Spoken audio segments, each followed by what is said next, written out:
gente viu ali o Emiliano Dias, o auxiliar do Ramon, falando que é uma final, uma guerra. O Corinthians, obviamente, precisando muito vencer. E o adversário, o Flamengo, olha a lista de problemas, de desfalques, tudo isso no mês de agosto. Lá no início teve o Cebolinha e o De La Cruz. Aí no dia 10 o Varela com problema no quadril. Aí dia 11 o Cebolinha, coitado, ficou fora de vez porque teve a lesão no tendão de Aquiles. O Vinha também, fora da temporada, com fratura. Pedro tá relacionado, hein? Pedro pode voltar amanhã. Gabigol com lesão na coxa direita. O Pedro e o Gabigol no mesmo jogo se machucaram. Arrascaeta, aí um monte de gente na coxa, hein? Olha só, Pedro, Gabigol, Arrascaeta, Wesley. Tite teve o problema, o professor Tite lá em La Paz. Já está recuperado, graças a Deus. Michael e De La Cruz saíram com problema na coxa na última partida. Esses estão fora do jogo de amanhã. E hoje o Flamengo anunciou que o Léo Pereira também não joga, hein, Mauro? Joelho esquerdo. Não, na fase aí de agosto, o Flamengo tá doido para acabar esse mês aí, que pese ter ido bem, né? Passou pelas competições e tal, os desafios, mas machucou muito. Agora tá trazendo mais gente, talvez já tenha para este jogo de amanhã pelo menos 2 novidades ali. E eu estou muito curioso para saber a respeito do Pedro. Alcaraz está relacionado. Então, está relacionado, pode ser uma estreia, já tá no bid. O Alexandre está no bid, mas ele está há muito tempo sem jogar. Parece, ele até foi relacionado, não sei direito, mas acho que ele está muito tempo sem jogar, não é hora ainda de colocá-lo. Mas estou curioso com relação ao Pedro, porque eu não sei se a ida segunda-feira da seleção está condicionada a ele jogar. O Flamengo, quando ele se machucou, disse que se ele se recuperasse e tal, ele iria se apresentar para a seleção normal. Meio não querendo, né? Que o Flamengo não interessa nada o Pedro ir para a seleção. Volta, corre o risco de machucar, etc. Não vai valorizar para vender, porque quando aparece oferta não vende mesmo, e não está na hora de vender, nem deve vender mesmo. Então, para o Flamengo, agora para o Pedro é importante, evidentemente. E eu não sei assim, se ele vai entrar para mostrar já para o Dorival que tá bem, o Tite vai colocá-lo, ou se ele tá bem mesmo, ele tem que jogar, né? É o melhor centroavante do Brasil. Hoje tá falando do Lucheiro, falando de outros atacantes e tal, mas centroavante, que é o nosso, para mim, titular na seleção. Então, deve jogar, não sei se o tempo todo. E agora, ruim pro Tite é que é daqueles machucados ali, tem gente que é 2 semanas, mas tem gente que são 2 meses. O Michael, por exemplo, acabou de chegar, a previsão é de 2 meses. O Nico é baita do jogador, De La Cruz, são 2 semanas. E aí o Flamengo está fazendo as contas, para os jogos de volta, de Copa do Brasil e de Libertadores, que aí ele precisa estar, tudo bem, está trazendo reforço, mas o ideal é que o Tite tenha todo mundo. Mas é jogar só amanhã. O único resultado ruim para os dois é o empate. Alguém tem que ganhar esse jogo aí. O Corinthians, quando pensa que vai respirar... Agora acabou o Cuiabá ganhando um jogo agora, o Cuiabá já está encostando no Corinthians com um jogo a menos. Então não está ficando ninguém lá embaixo, não. Daqui a pouco é o Corinthians lá, quando os outros cumpriram, o Corinthians vai para o último lugar. É que o Atlético Goianiense ainda não está deixando ninguém ocupar aquele lugar, mas o Cuiabá já está querendo passar do Corinthians. Então o Corinthians... O técnico falou que vai ser uma guerra, etc. O Corinthians tem 14 guerras pela frente, 14 batalhas. Não é 24 já foram. Sim. Pois é. Só ganhou 4. Mas aí se você parar... Essa é uma parte que o Mauro me ajuda muito, que é a parte de você fazer as contas e as probabilidades, né? O Corinthians tem 4 vitórias em 24 jogos. Sim. O Corinthians em 14 tem que fazer 6 vitórias e 5 empates para não ser rebaixado. Anexo entre uma coisa e outra? Absolutamente não. Vamos parar para analisar. Sem contar a Copa do Brasil e sem contar Sul-Americana. Sim. O Corinthians tem Flamengo, Botafogo, Atlético Goianiense, só pelo Brasileiro. Sim. E São Paulo Futebol Clube no Morumbi. Gente... depois recebe Palmeiras, mas é o Palmeiras. Recebe Palmeiras. E o Palmeiras concorrendo para brigar pelo título. Gente, vamos parar para analisar e ser frio, né? Eu acho muito legal que o treinador do Corinthians diga assim, não, a gente vai brigar para não cair, a gente vai, são 14 guerras, 14 batalhas, o time está sabendo disso e tal. Mas ele não teve coragem de usar e não vai barrar ainda, hein? Ainda não. Ei, Fábio, o não vai barrar que ele usou no Vasco, Abel, ele não usou não, porque ele sabe que a situação é muito diferente do que ele pegou, Pascoal. Não, são 6 vitórias em 14 jogos. Um time que tem em 24-4, não há uma ligação com uma coisa com... O Corinthians não tem toda essa capacidade efetiva. Não. Mas o Corinthians apresentou 2 novidades no jogo lá contra o Juventude, jogadores que entraram, um começou jogando, o outro entrou no segundo tempo, mas para mim eles não mudaram o Corinthians de patamar. Não. Eles não têm esse potencial de transformar. Por exemplo... Mais jogos do que pontos, Pascoal. 24 jogos, 22 pontos. Empatou muito, 10 vezes. Se tivesse empatado mais vezes, todos os jogos, pelo menos tinha 24 pontos. Tinha 2 a mais. Só que se empatar os 38, cai. Com 38 pontos, ninguém sobrevive. É óbvio que é um Corinthians e Flamengo, mas como a gente mostrou ali, o Flamengo muito desfalcado, o Corinthians que já está sendo pressionado, precisa vencer. Se perder do Flamengo, não ganhar, vão falar, perdeu do time do Flamengo, todo remendado. Não, mas olha, peraí. Mas olha esse remendo aí. Mas vão falar. Não, é um grande time do Flamengo, mas vão falar.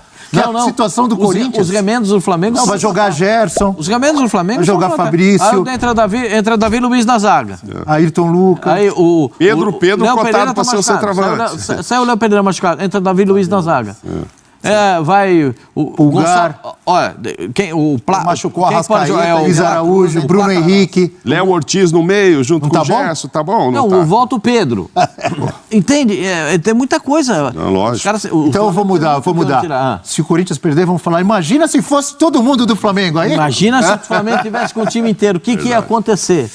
Eu acho que o torcedor, o torcedor do Corinthians, ele chega num momento do campeonato que ele tem consciência do que está acontecendo. Né? O Corinthians saiu perdendo o jogo lá em Caxias, fez o gol do Gustavo Henrique, pode ser a tábua de salvação do Corinthians.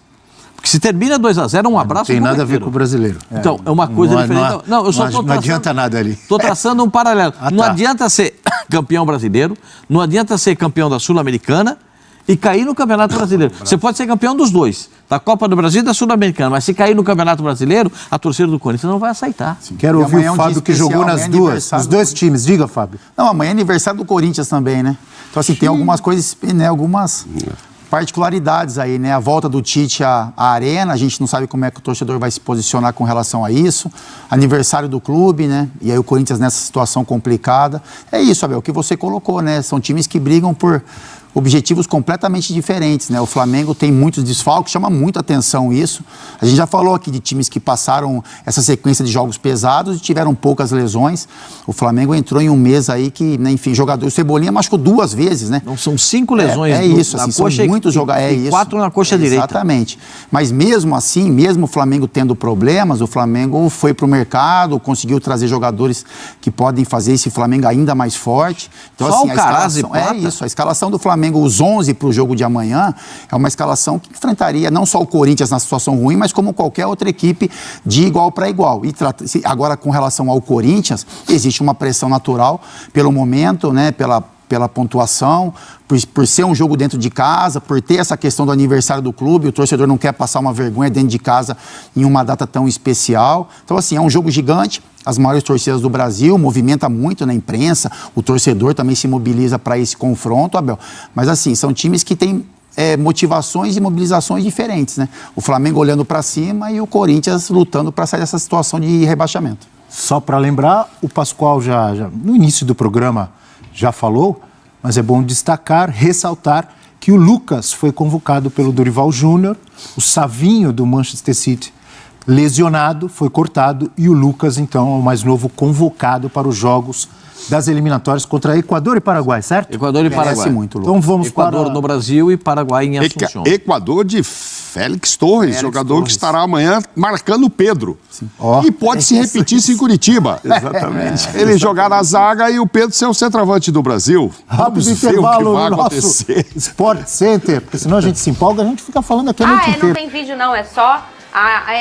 é um videozinho sem áudio. Muito bem, tá aí, bem-vindo O Plata... O Vene Casagrande já tá no Rio de Janeiro? Já está no Rio de Janeiro. Foi ao CT Ninho do Urubu. Essa hora ele deve estar lá no CT Ninho do Urubu, inclusive, conhecendo os novos companheiros, conversando com o Tite. Vem num momento importante, se a gente for parar e analisar, porque, embora a gente não esteja falando sobre o assunto, mas tem atualização sobre o Michael, a lesão do Michael, uma lesão grave. E ele só deve voltar a jogar em outubro. Ou seja, é um jogador que chega para o setor ofensivo depois da chegada de um jogador para suprir a ausência do Cebolinha por conta de uma lesão grave. E aí é uma chegada importante nesse momento, repito. Tem também a situação do De La Cruz, que também é uma lesão grave, vai demorar a voltar aos gramados. O Flamengo sofrendo bastante. Posterior de coxa, né? Ambos posterior de coxa, praticamente a mesma lesão, com a mesma gravidade. Repito, lesões graves que vão demorar a voltar aos gramados e o técnico Tite novamente tendo problemas para arrumar a equipe. Então, são reforços importantes nesse momento, inclusive para a Libertadores, porque tinham 4 reforços nessa janela de transferência. Se o Flamengo fosse fazer as mudanças, e obviamente iria fazer, só poderia fazer 3. Um reforço ia ficar fora.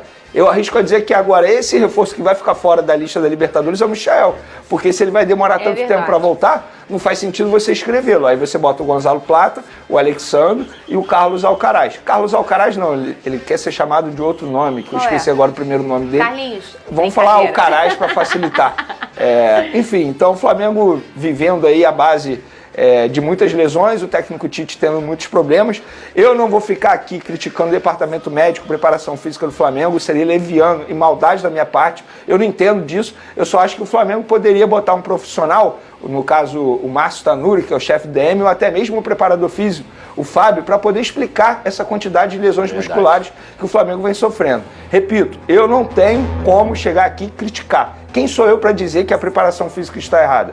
Quem sou eu? Ainda mais diante de um calendário que é totalmente absurdo. Sim. E a gente sempre fala isso. Eu só acho que a comunicação do Flamengo poderia ajudar nisso. Não para a gente, jornalista, mas para os torcedores mesmo. É muito interessante. É muito interessante. Porque o Tite, por exemplo, a todo momento ele bota um auxiliar ao lado dele na entrevista coletiva. Por que ele não coloca o Fábio ou até mesmo o Márcio Tanuri? Que aí explica e pronto. E acaba com esse, digamos, debate entre os torcedores. Muito bem, eu também acho isso muito interessante, até porque a gente sabe o que é o futebol pro brasileiro, né, e pro torcedor rubro-negro nesse caso, fica em dúvida de um monte de coisa. Então, às vezes isso vir do próprio clube é muito interessante, até por uma questão de sabedoria, pra pessoa entender o que tá acontecendo.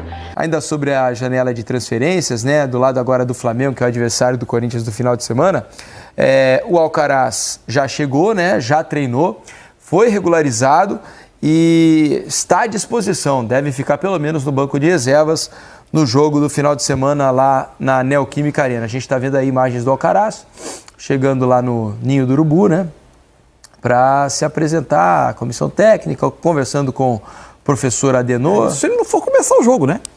Existe até a possibilidade. Ele até falou que está bem, treinar, né? E ele falou que está bem fisicamente, né, que fez uma boa pré-temporada, enfim. Pode até ser. E não tem muita opção, né? Se o De La Cruz fora, o Arrascaeta já estava fora. Igor Jesus foi emprestado agora, né? Sim, mas aí é mais um pouco mais atrás até. Acho que até o professor Adenor quase se preparou para entrar um pouco de tanta dificuldade que está o Flamengo, né, cara? Aí está o Alcaraz, né? Imagens dele lá na... Cara, imagina esses caras que com a camisa 37. Esses caras que vêm de fora, às vezes não tem ideia disso, e chegar no Brasil, lógico, saber da estrutura do clube, torcida e tal, mas a hora que você chega ali e vê isso... Hoje os clubes estão, né? Realmente é espetacular, né? Porque essa notícia corre também. E o Flamengo anunciou também hoje o seu próximo reforço, né? O seu novo reforço na janela, o 8º contratado nessa temporada de 2024. O ponta-direita Gonzalo Plata, né? 23 anos, estava no Al Sadd do Catar, aí jogador